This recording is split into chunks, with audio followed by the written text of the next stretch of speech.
12th of February 2003, Upton Park, England 1, Australia 3. And I'd like to frame this as England's worst ever friendly. And that's why we want to talk about this. Now, before we start, what I want to tell you is, and this should enhance your viewing or listening experience, there is a 17-minute highlights package from this game, which I've included in the show notes. So, before we get into the nitty-gritty, why not watch the extended highlights? So you've got it fresh at the top of your mind. Dave, the Guardian live blog, which were all the rage back in 2003, very pioneering and of that era, started their live blog of this friendly as welcome everyone to what will surely prove to be the most meaningless friendly in a long time. But I'm arguing that this was one of England's most impactful friendlies ever. The reverberations were felt for, well, at least 15 years, if not longer. Yeah, for a number of reasons. I think the headline being Wayne Rooney's England debut, which is obviously, the start of a record-breaking England career. And I suppose, there are loads of notable things about this game. We will get into all of them in detail. But also the other thing was, the infamous thing about this game was the 11 substitutes at half-time from Sven Goran Eriksson. He changed the whole lot. And the brilliant thing, George, about going back and doing retrospectives, and we will do so many from so many different decades, but 2003, for us personally, a bit of a sweet spot. The nostalgia is pretty strong with this one. Yeah, it is. And when you watch it back, something kind of great about seeing the players that we grew up watching either in the infancy of their career or at their peak. Like there's one clip in this game where you see Sol Campbell running unbelievably quickly to make a defensive sliding tackle facing his own goal. We were like, wow, yeah, I forgot he was just incredibly fast over that stretch of ground. It does feel like this is also of an era where international friendlies just kind of mattered quite a lot, or mattered more. Like I remember 2005, there was a friendly between England and Argentina in Geneva where Michael Owen scored twice to make it 3-2, having been 2-1 down.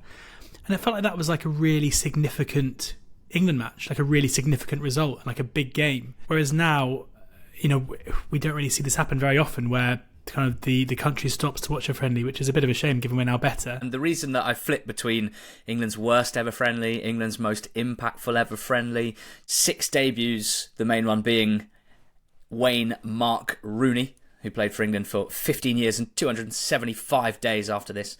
Most capped England outfielder, youngest ever player on the night. It was also the only ever England match played at Upton Park. Obviously the home of the 1966 World Cup winners, West Ham United. The farcical conditions, Dave, that you've mentioned that came from Sven's decision to change the whole team at half-time, which he had already decided before the game started, and which led within a year to a FIFA rule change to stop managers being able to do that. But also, let's not overlook England against Australia in a sporting arena. It is one of the great rivalries, and therefore the opposition and the defeat, the humbling defeat here at the hands of the Aussies, is a big factor as why this has got to be one of our greatest embarrassments, quite frankly. We had just been absolutely tanked in the Ashes over in Australia, and this was a chance for us to kind of flex our muscles in a sport where we very much should be dominating, and we got beaten in our own backyard. That England starting 11, George, it sort of brings a wave of nostalgia, a wave of joy at the names who were front and foremost of my childhood. Also some frustration, golden generation, failure, no major titles, etc. But you have to say it's a pretty sensational side, and probably outside of Dyer and Beattie, it's all the big hitters, basically. Yeah, but I think the Dyer and Beattie thing kind of works, because what you've got here is, it's David James who, it's the post-Seaman era, but then you've got the back four that we would all associate with being the England back four of this era: Gary Neville, Rio Ferdinand, Sol Campbell and Ashley Cole. Like, there's no denying this was the best back four, and some people will probably believe the best back four that we've ever had. Beckham on the right hand side is iconic. There's no Gerrard in there, but that kind of fits because the whole Gerrard and Lampard thing. Like, it'd be a bit of a shame if they did play together in midfield, albeit this is obviously in the infancy of both of their England careers, but it's Scholes alongside a younger Frank Lampard.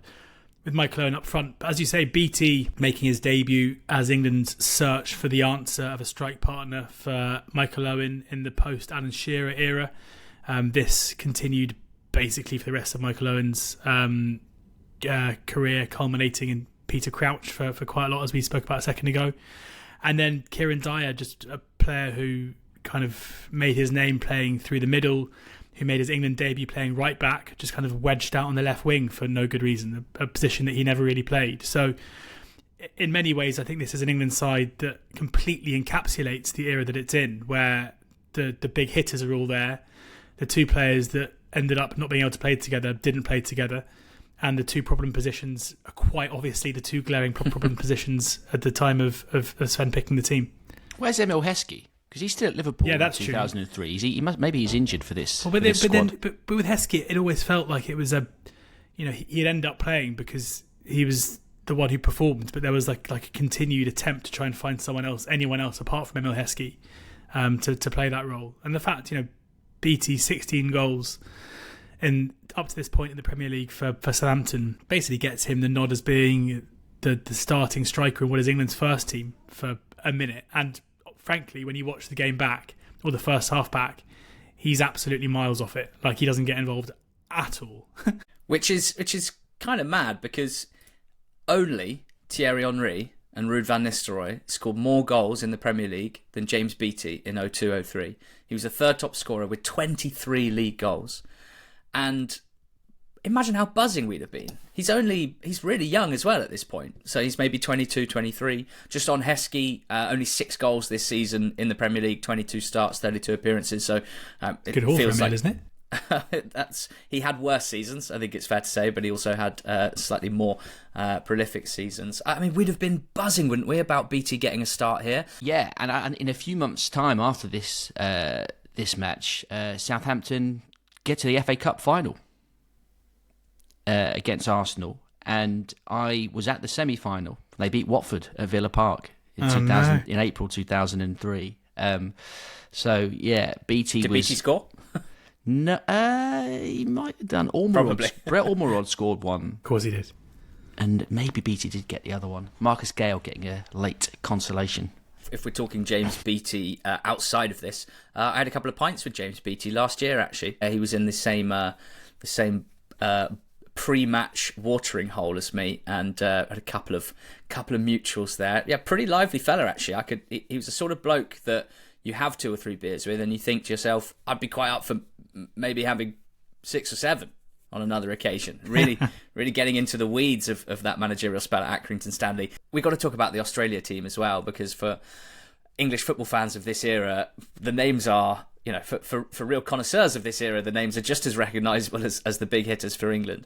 Schwartz's in goal for them, Lucas Neal, Moore, Popovic, Lazaridis, then Emerton, who's playing for Feyenoord at this point and joins Blackburn in the summer after this, Ocon, Skoko, Chipperfield, Viduka and Kuehl up front.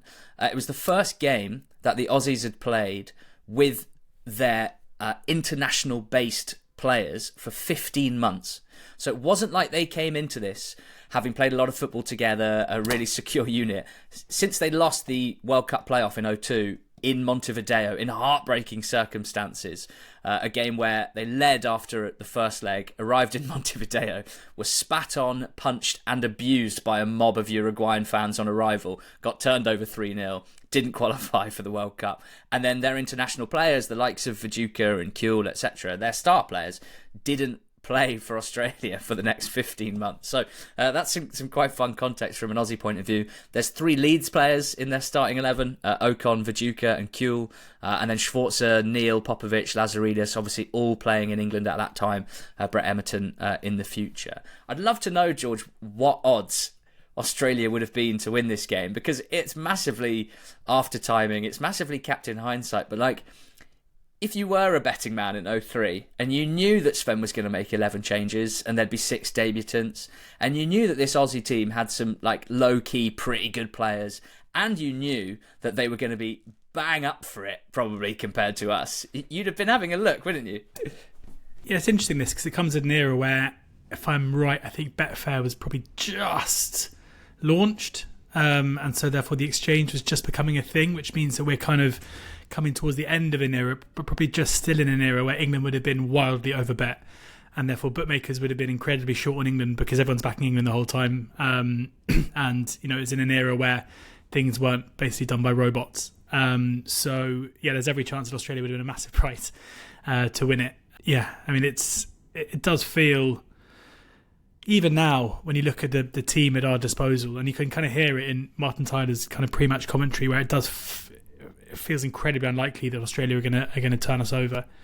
And also the way that we start the game, like often friendlies can kind of fizzle out, and you mentioned there this was a big game for Australia, but we see some pretty nasty fouls from England players thrown in early doors that suggest that they're not taking this too lightly.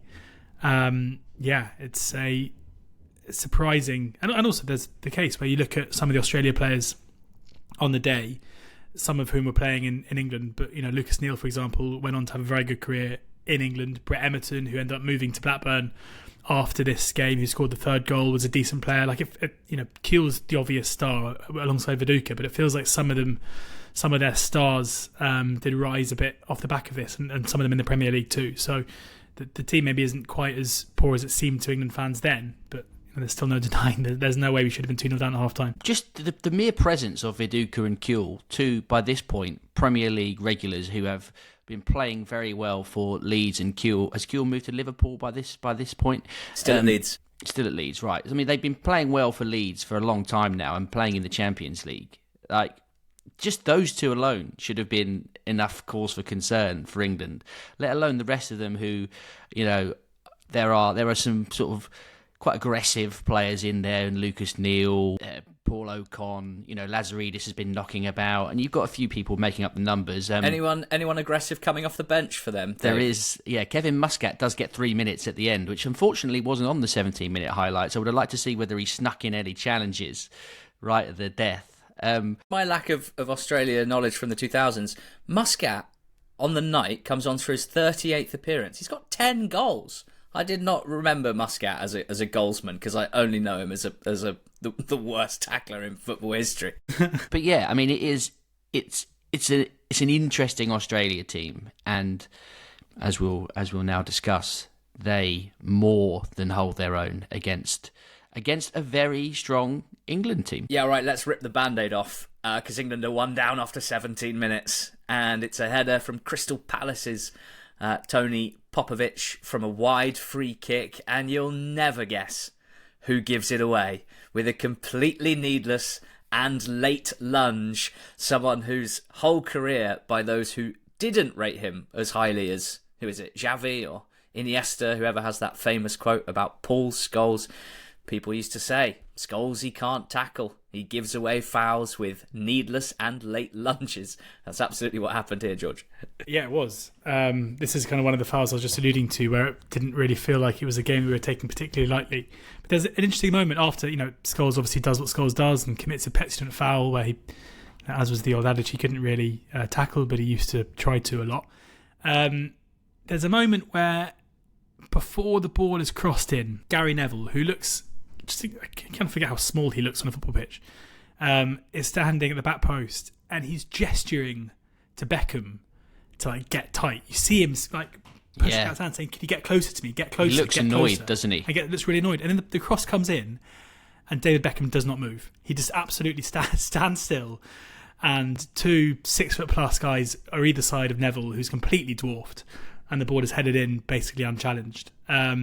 It looks bad for Neville, but I'm pretty sure he is foreseeing what's about to happen and is trying to get his best mate to give him a little bit of cover and to try and ensure that he's not, the only defender at the back post.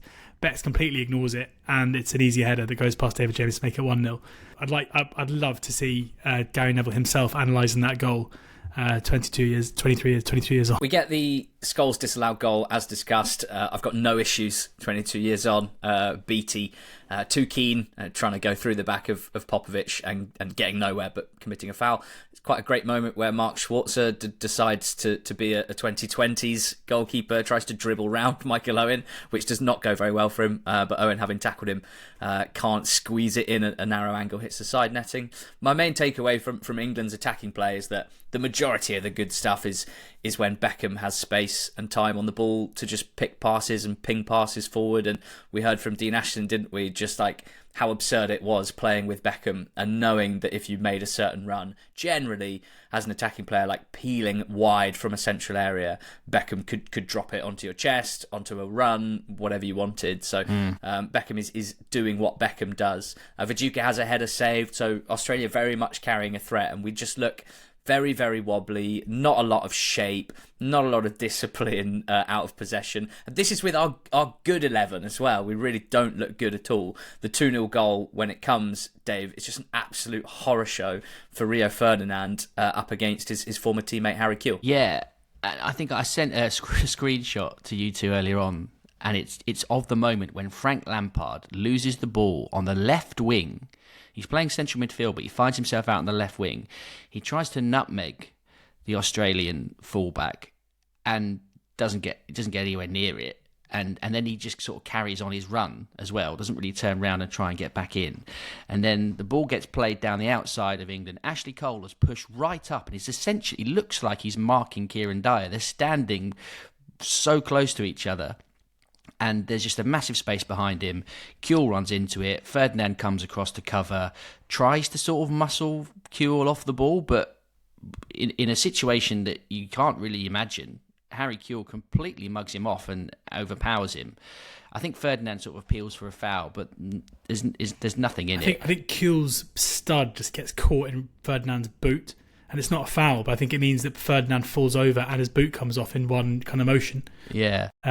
Which is, a good skill if you can master it from Harry.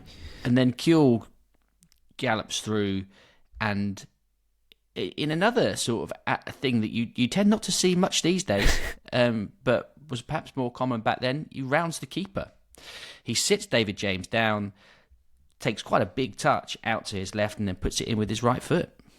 The action of him rounding the keeper looks to me like it's the action that FIFA have used for their feint move ever since. Yeah, it's you can so see it coming. Pronounced and dramatic. Yeah. But it's he does very well. His feet, it's quick feet for him. And I think he's another one where you forget how good he was before various things seem to catch up with him later in his career. Rio, at this point, is a United player, but he gets done by his former Leeds teammate in Kewell. He's playing at Upton Park, where he started his career. It's a pretty tough scene for him. Not too long after that, the half-time whistle blows, and this is just a lovely, lovely addition to this story, because it's England's only ever match at Upton Park. And if you were to rank the 3 stadia/fan bases that can provide the most fantastic half-time boos, you're thinking Goodison Park. I know you're thinking Goodison Park, but Upton Park's absolutely on the podium, and they don't really disappoint. Yeah, some proper East End booing. And you can sort of... I remember we've talked about this on football cliches in the past, that when the Everton, when Goodison Park rears its head, you can kind of detect the Scouse accent in the boos. And I think you can detect the sort of East End Cockney kind of / Essex kind of accent ringing around Upton Park here. They really do go for it. It's very, very strong.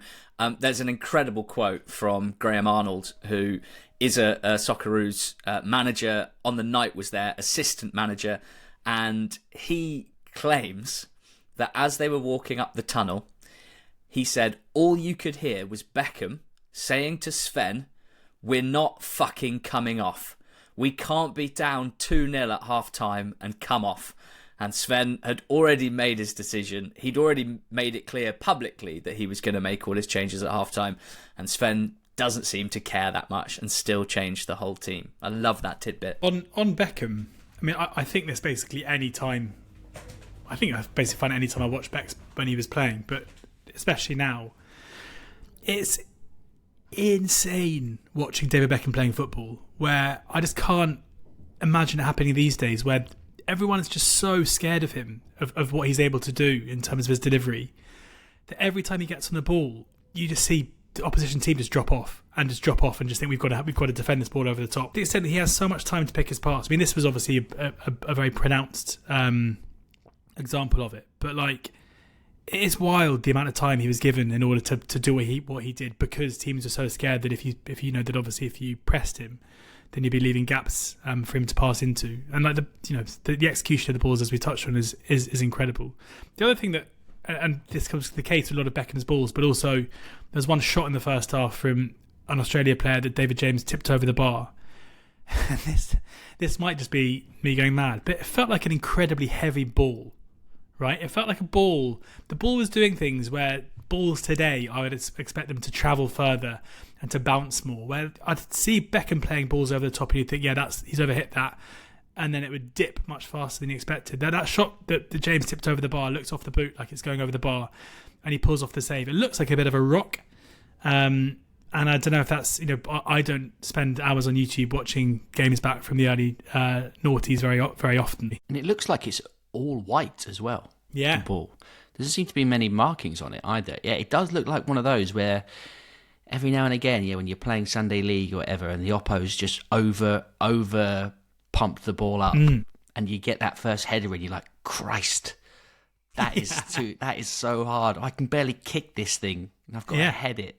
It's one of the few things that the England Football Online website doesn't note is what make and manufacturer was the ball, which is unfortunate. I can tell you, because I'm a kit guy, that we're playing in the red Umbro kit that was worn between March 02 and February 03, which suggests This might have been its last ever outing. We didn't have a great record with it: 2 wins, 2 draws, 2 defeats. But it is, wow.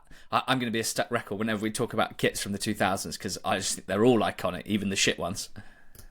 Yeah, it's a nice kit. I actually had a sort of knockoff version of this kit. I think it was still sort of official Umbro, but it was like training, it was like leisure wear. So it was like a sort of cotton t-shirt fabric with the England badge, with the red, and it's basically the same design, but like a sort of cotton version of it, which I got for the 2002 World Cup, because I think it was all I could afford, or it was the cheaper option at the time. But I'm having watched this now, I think ahead of the next World Cup next summer, just as we did last summer for the Euros. I'm eyeing up a New England kit, and I think I'm going to try and find this red away kit. So with the Upton Park faithful thinking about just heading to the pub, and then remembering, wait, no, Wayne Rooney's coming on, I should probably stick around and watch this. Eriksson makes 11 changes at half-time. The second half team has Paul Robinson in goal, making his debut. Has Danny Mills at right back, wearing the armband. He's only 25 at this point, wow. Danny Mills, but he is Danny Mills, England captain. He's the most capped player on the pitch in the second half. It's his 14th appearance. Owen Hargreaves is the second most capped at this stage. Left back is Paul Konchesky, making his debut. We've got at the back Wes Brown and Ledley King. Then across the midfield 4, Jermaine Genius, Danny Murphy. Genius, I should say, making his debut. Murphy, Hargreaves and Darius Vassell playing off the left wing. And up front, Rooney and another debutant, Francis Jeffers. Now we're going to get onto Rooney in just a second. Let's pay off any of those other debutants. I mean, Genius, not Genius, is 19 at the time. He's playing for Newcastle. He had that £5 million move, aged 17 or 18 from Forest. I found an interview with Genius where he says he got man of the match in this game from an England point of view.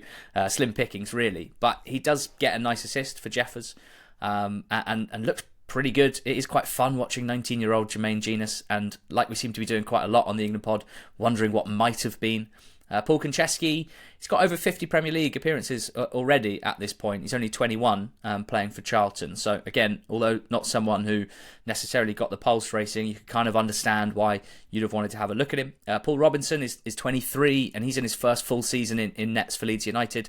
And Jeffers, as discussed, who, Dave, does score for England in what is a pretty nice goal, actually. Yeah, it's a really nice striker's run across his man at the near post. Gets his head onto the cross from Genius and guides it past the goalkeeper. And this is Francis Jeffers' only England cap. He's a one cap wonder, and he scores in the only 45 minutes he gets at senior level for England. And reflecting on it today and preparing for this, I asked myself the question: why didn't Jeffers play again for England? What happened? And I mean, the answer, pretty simply, is that his career basically just tailed off dramatically almost immediately after this game. He barely plays again for Arsenal. I mean, he's not played loads for Arsenal up to this point, but he got that big move from Everton to Arsenal. There was the whole Wenger calling him the fox in the box thing. But the Arsenal move hasn't worked. He's not played loads of minutes. He hasn't scored many goals, and he barely plays again for Arsenal after this moment. And then he goes back to Everton, but it's a career that just, had a moment of promise at the start of it, and just completely, in stark contrast to his fellow Everton Academy graduate Wayne Rooney, who's playing with him tonight. Those two careers go in dramatically opposite directions from this moment onwards. And again, you talk about what happens after, but on the night, he's a 22-year-old striker who's already scored 21 Premier League goals, so he's 22, pretty impressive. And he scored 12 in 12 for the under-21s before this. So again, like Beattie, with Rooney coming off the bench too, surely we'd have been really excited about this group of, a 17-year-old, a 22-year-old, a 23-year-old, all looking like they've got a lot to offer at the very top end of the pitch for England, with Owen there as well, who at this point is still pretty damn good. It's an interesting team for the second half. 6 debutants. Between the outfielders, just quickly, George, the other ones, not including Rooney, only 29 combined appearances in total, 21 of which were for Jermaine Genius. So none of these guys making it a huge impact in an England shirt. Just going to go back to Jeffers, because it is like I can't think of many promising young England players to have such an explosive start to their career. Like, I'm on the Premier League website where his final tally was 25 Premier League goals and 119 appearances. But they've also got him down for 17 assists. So even though Arsene Wenger called him a fox in the box, like, he was clearly in some way a creative player as well, who got his move to Arsenal. Like, it does seem bizarre for someone who, this wasn't a case of a player bursting on the scene, having a good 10-game stretch, being built up and then being cut down again. Like, for over 100 Premier League games, he was clearly someone who's impacting, scoring goals, creating goals, and whatever else that earned his move to Arsenal. It's a decent finish with his head for the goal here. It does seem crazy that he wasn't able to, once he went back out on loan to Everton, that he was never able to find any kind of form that resembled that whatsoever, especially when you consider the clubs he ended up at, and really failed to make an impact. In an era now where we're struggling to find young striking talent to follow in the footsteps of Harry Kane, at this moment in time, you've got Wayne Rooney making his England debut. You've got Francis Jeffers, who to the world looks like an incredibly exciting prospect. You've got James Beattie, who scored 16 Premier League goals that season. It's an embarrassment of riches. And then you look at the career progression of these three players from this moment onwards, and I guess it serves as a bit of a stark warning sign that showing promise in your early 20s, even over a long period of time, is absolutely not a guarantee for success later on in your career. Also, I don't think we've mentioned the word injuries yet when it comes to Jeffers. Yeah. But if you Google Francis Jeffers injury in the top 8 or 9 hits, you read about a series of niggling ankle and shoulder injuries. You hear about knee ligament injuries, operations, and that's, as we heard with David Dunn, as we heard with Dean Ashton, that is a pretty common thread when it comes to guys just dropping off. That there are obviously stories of players who just fizzle out without the injuries, but clearly that is quite a big aspect of it. So second half, 1-1 draw in the second half. They do better than the superstars of the first half. It's a team with an average age of 22 and an average caps at that time of only 5. Dragging that average age down, 17 years young, is Wayne Rooney. Now, easily the best bit of the research for this retrospective episode was watching Wayne Rooney make his England debut, and I went into it knowing and remembering what he was like in summer of 04,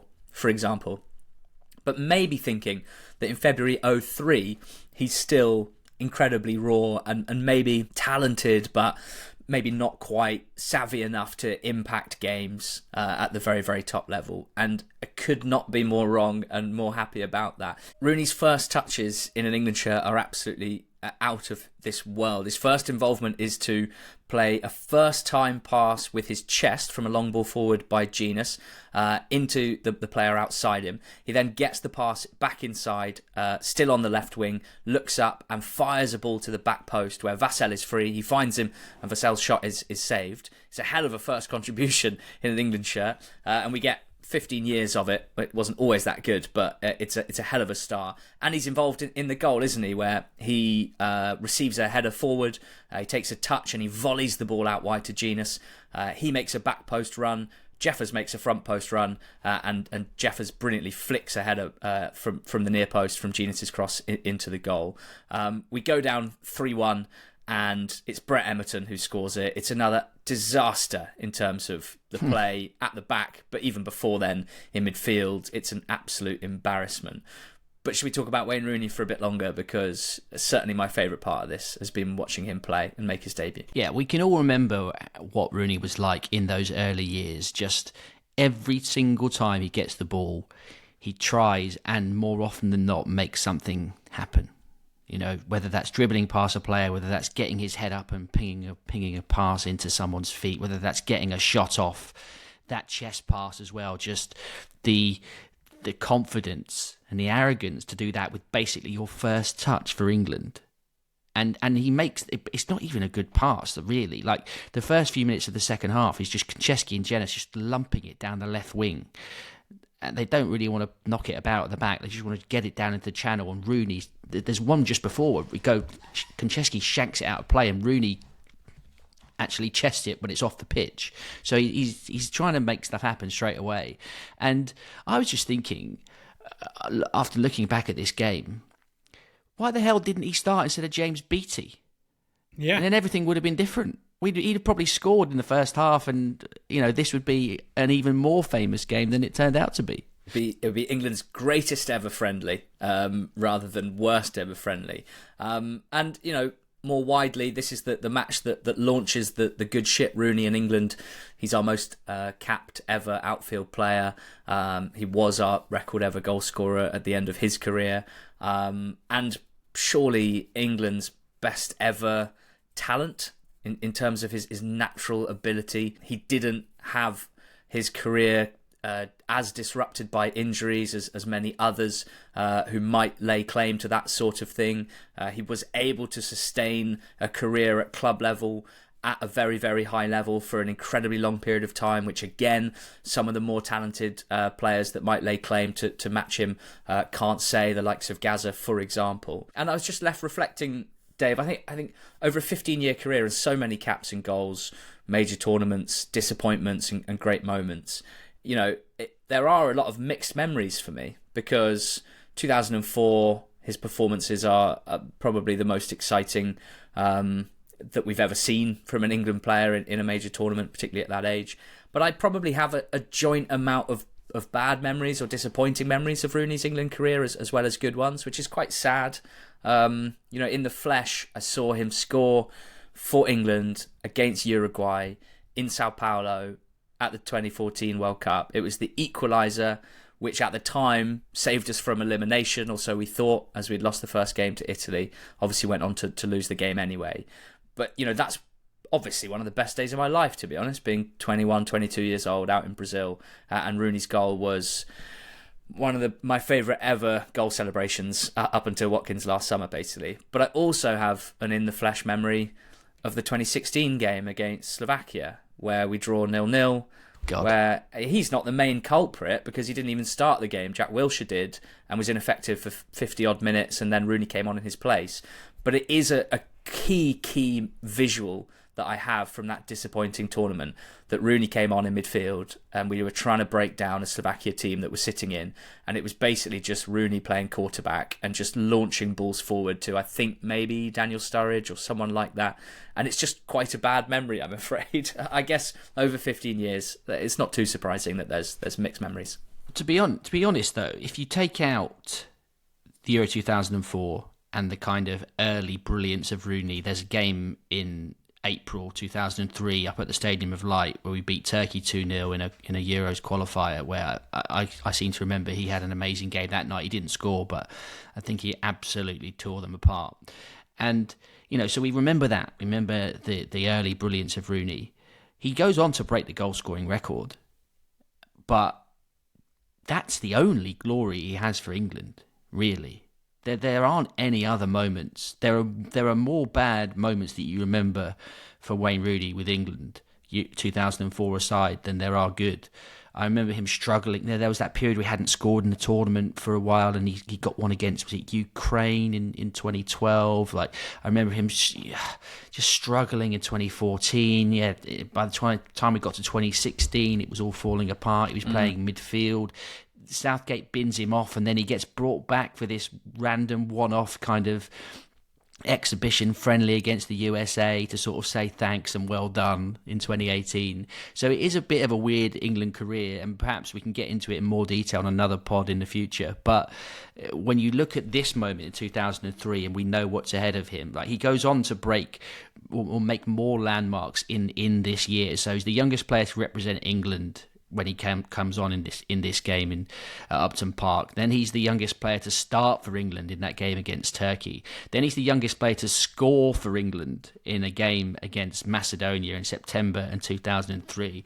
Then by the time you get to February 2004 in a 1-1 draw with Portugal, he's the youngest player to 10 England appearances. So he really does come flying out the blocks. It's kind of fitting that Rooney's last England goal was the penalty after 4 minutes against Iceland in Euro 2016, where it's a penalty, with which he scored quite a lot for England, and that's no, slight on him. B, that it came in a futile defeat, an embarrassing defeat in a major tournament. It makes me kind of sad. Watching him, I love Wayne Rooney, and I loved him as a player so much, but watching that fearlessness, even in the kind of these early minutes against Australia, and the fearlessness coupled with this incredible quality on the ball, where he was just someone completely untouched by the media and the pressure that comes with being what he became. He's almost like a case study in how external factors can just slowly chip away at someone's invincibility. Because he goes from being this guy who was so fearless and kind of untouchable to being someone who was so flawed but still such a genius. And it feels like there's another world where Wayne Rooney basically becomes Lionel Messi in terms of the actual talent that he had and the potential that was there. And clearly in terms of his goal scoring record and what he did, especially for Manchester United, his legacy and his career is still an exceptionally good one, and he was a world-class player. But purely from an England perspective, and I guess you could say the same, for 15 years Messi was a disappointment for Argentina, but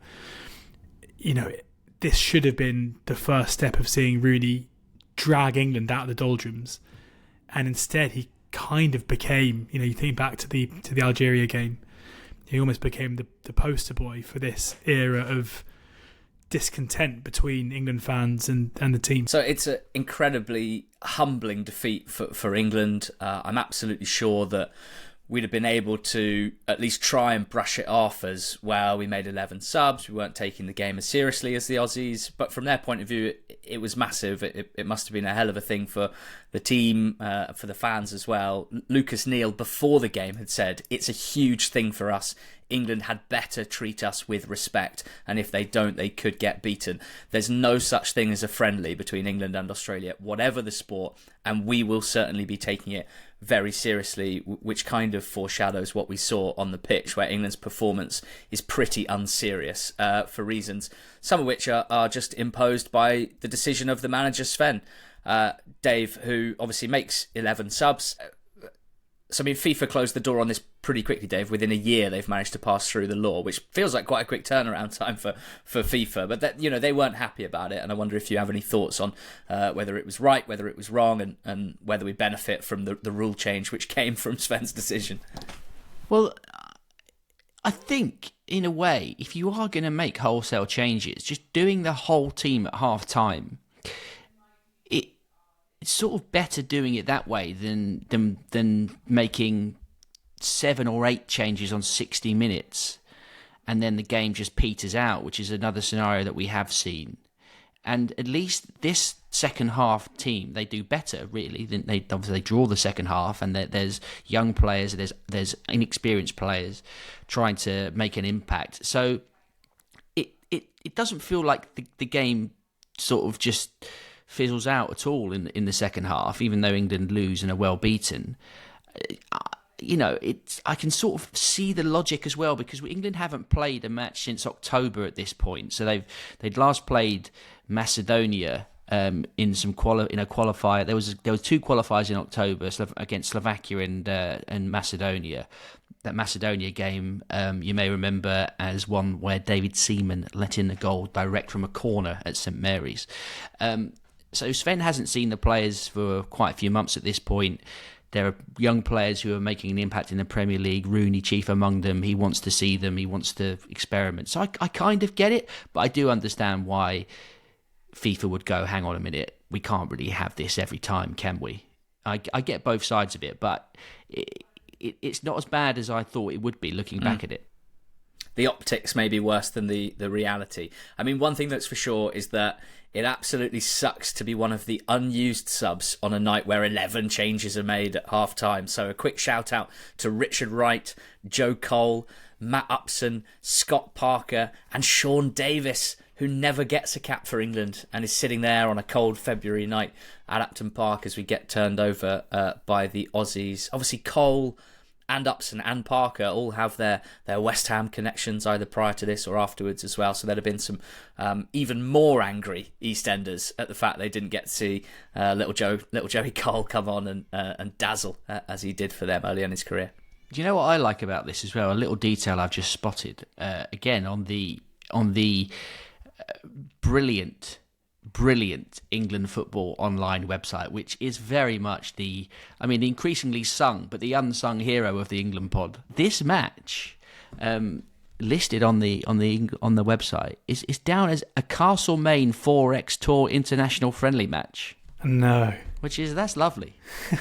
How do you what? So they've sponsored Australia's little tour of England. They must have played another game against other opposition in this international break or something. But yeah. It's very funny. It must have been very funny from an Australian football fan point of view. They'd won the Ashes from November to January, so just a couple of months before. They won the first test by 384 runs. They won the second test by an innings. They won the third test by an innings. They won the fourth test by 5 wickets, and then they let England win the last one. They turned us over at Upton Park, and we managed to get some revenge later that year in Sydney, where we beat them in the Rugby World Cup final of 2003. On the football pitch, we managed to get our revenge in 2016, a game at the Stadium of Light, possibly best known for Marcus Rashford's first England goal, and he was on quite the trajectory at that point, you may remember. And then, of course, 20 years after this one, 2023, we beat them 1-0 at Wembley. Ollie Watkins with his first England goal. You may remember that they were probably the better side that night as well in that game, and gave us a pretty good going over. So hopefully an enjoyable first retrospective episode. England 1, Australia 3 from 2003. Really desperate to hear your suggestions for future episodes. We've got over 1,000 England matches in history to go at, and plenty more other scenarios as well. Nothing's off limits, so please do comment on YouTube, on Spotify, or you can tweet us England_pod if you want to suggest a future topic for a retrospective. There's just little things, aren't there, aside from football, that happen when you spend 20 minutes watching extended highlights of a game in 2003. And the one for me, guys, was I think England or Australia have a corner at one point, and looking at the fans behind the goal as the corner is delivered, there are hundreds of camera flashes.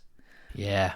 But they're like, are they wind-up disposable ones, or are they really early digital cameras? I couldn't quite work that out, but clearly at that time, there's obviously no one's holding up a mobile phone, which is notable. But, I mean, quite off-putting how many flashes there are. I think it would have been a bit of both. I think you would have had some people, some early adopters with the digital camera, but yeah, you would have had your Kodak specials left, right and centre around that sort of time as well. I mean, were you there? Were your parents there, or your older brother there, or your uncles, or whatever? Like, do you have any disposable photos from that night at Upton Park? It's all the rage these days. You get all these professional photographers going to all the Premier League matches and shooting them on film on 35mm and old cameras and stuff. Let's see some from originals from the time. Yeah, maybe heavy balls will come back into fashion as well. Next time on this series, sounds like George Ellick might be keen to do England's best ever friendly, the famous win against Argentina in 2005. I have to go out to Geneva to speak people on the ground. Please make sure you're subscribed to us on YouTube. Thanks for listening to the England Pod. We're all England all the time. Go well.